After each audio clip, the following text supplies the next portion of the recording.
Assalamualaikum warahmatullahi wabarakatuh. Perkenalkan, saya Nurwahyuni Zulianti, kelas 2022A, Prodi S1 Pendidikan Geografi.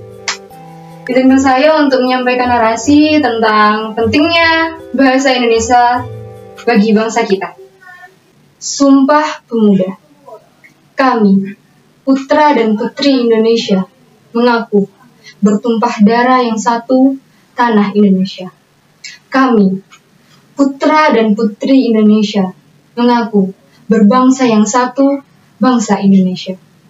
Kami, putra dan putri Indonesia, menjunjung bahasa persatuan, bahasa Indonesia.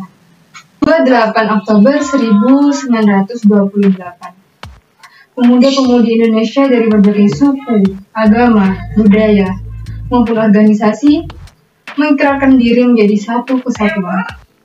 Ikrar ketiga inilah yang menjadi tonggak bagi bangsa kita untuk mengukuhkan bahasa Indonesia sebagai bangsa persatuan.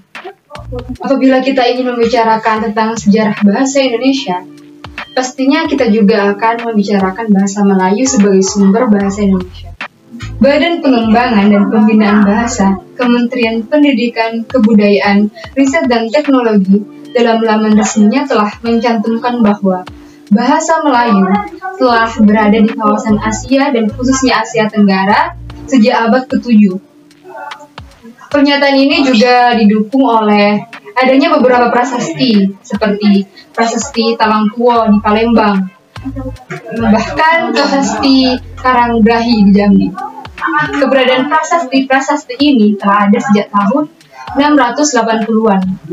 Untuk sejarah perkembangan bahasa Indonesia dapat disoroti melalui zaman Sriwijaya dan hingga saat penyebaran agama Kristen oleh pendeta-pendeta dan orang Belanda pada saat masih berada di Indonesia.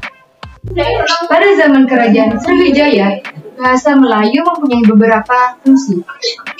Pertama, bahasa Melayu berfungsi sebagai bahasa kebudayaan. Kedua, sebagai bahasa perhubungan atau lingua franca antar suku di Indonesia. Ketiga, sebagai bahasa perdagangan, terutama di sepanjang pantai. Keempat, sebagai bahasa resmi kerajaan. Sedangkan faktor yang menyebabkan bahasa Melayu diangkat menjadi bahasa Indonesia adalah: pertama, bahasa Melayu sudah merupakan lingua franca di Indonesia, bahasa perhubungan, dan bahasa perdagangan. Kedua, sistem bahasa Melayu sederhana, mudah dipelajari karena bahasa Melayu dikenal akan tingkatan bahasa seperti dalam bahasa Jawa, adanya ngoko promo atau perbedaan bahasa kasar dan halus seperti dalam bahasa Sunda. Ketiga, suku-suku di Indonesia sangat menerima dengan sukarela bahasa Melayu dijadikan sebagai bahasa negara Indonesia. Yang terakhir, keempat, bahasa Melayu mempunyai kesanggupan untuk dijadikan sebagai bahasa kebudayaan dalam arti yang lebih luas. Bahasa Indonesia mempunyai kedudukan yang sangat penting, yakni sebagai bahasa nasional dan sebagai bahasa negara. Seperti yang tercantum dalam teks Sumpah Pemuda yang sudah dibahas sebelumnya, kami putra dan putri Indonesia menjunjung bahasa persatuan, bahasa Indonesia. Satu pernyataan ini adalah bukti yang nyata bahwa bahasa Indonesia berkedudukan sebagai bahasa nasional, yang kedudukannya berada di atas bahasa-bahasa daerah. Di dalam Undang-Undang Dasar 1945, Bab 14, Pasal 36, kedudukan bahasa Indonesia dinyatakan sebagai bahasa negara. Kita akan membicarakan tentang prospek bahasa Indonesia pada masa kini dan masa mendatang. Tantangan terbesar bangsa Indonesia adalah globalisasi, yang membawa banyak budaya serta cara asing ke dalam bangsa kita. Banyak ahli menyimpulkan bahwa bahasa yang kita gunakan saat ini secara konstan bertransformasi dan beradaptasi terhadap keperluan penggunanya. Apabila di era yang serba canggih dan serba gawai saat ini, rasanya tidak ada manusia yang tidak menggunakan media sosial dalam kehidupannya. Penggunaan bahasa di media sosial penuh dengan akronim, membuat gaya berkomunikasi menjadi informal sekaligus terbuka. Bidang sosial linguistik ada yang dinamakan dengan variasi bahasa atau ragam bahasa. Variasi bahasa dari segi penutur yaitu slang. Slang adalah bahasa gaul yang tidak baku dan banyak digunakan dalam percakapan sehari-hari oleh remaja atau kelompok sosial tertentu. Bahasa slang ini tidak dapat diterjemahkan secara kata per kata, serta harus melihat pada lawan bicara.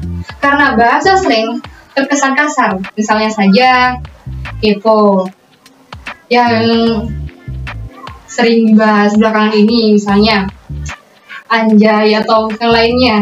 Oleh sebab itu, kita sebagai pengguna media sosial harus cerdas dalam memiliki kata dan ragam tuturan yang tepat untuk memberikan efek komunikasi yang positif. Selain itu, masyarakat kini gemar menyebut kata asing daripada padanannya dalam bahasa Indonesia. Bahasa asing dianggap memiliki derajat yang lebih tinggi daripada bahasa Indonesia. Penggunaan bahasa asing oleh masyarakat luas menimbulkan dampak negatif terhadap perkembangan bahasa Indonesia sebagai identitas bangsa. Kabar baiknya, bahasa Indonesia telah mulai dipelajari oleh bangsa lain, seperti negara Australia, Vietnam, Suriname, dan Ukraina. Bagaimana dengan kita sebagai bangsa yang berbahasa Indonesia? Dengan ini, kita perlu melakukan usaha pengembangan bahasa dengan pelestarian bahasa itu sendiri. Pertama, meningkatkan penggunaan bahasa Indonesia di sekolah dan di perguruan tinggi. Para siswa dan mahasiswa dapat diberikan tugas praktik bahasa Indonesia dalam bentuk dialog maupun monolog pada kegiatan bermain drama, dalam bentuk diskusi kelompok, penulisan artikel, dan makalah.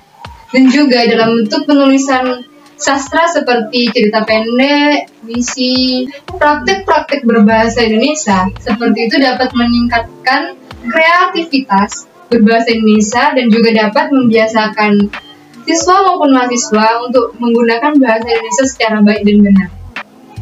Kedua, yaitu menyadarkan masyarakat Indonesia, terutama para generasi penerus bangsa ini, bahwa bahasa Indonesia sebagai bahasa nasional harus diutamakan penggunaannya. Dengan demikian, mereka lebih mengutamakan penggunaan bahasa Indonesia secara baik dan benar daripada bahasa gaul, bahasa asing. Walaupun pembelajaran bahasa asing tidak dilarang.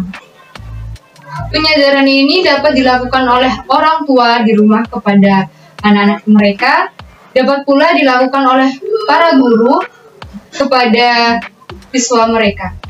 Ketiga, usaha lainnya yaitu dari pihak pemerintah juga harus menekankan penggunaan bahasa Indonesia dalam film-film produksi Indonesia, baik film layar lebar maupun sinetron.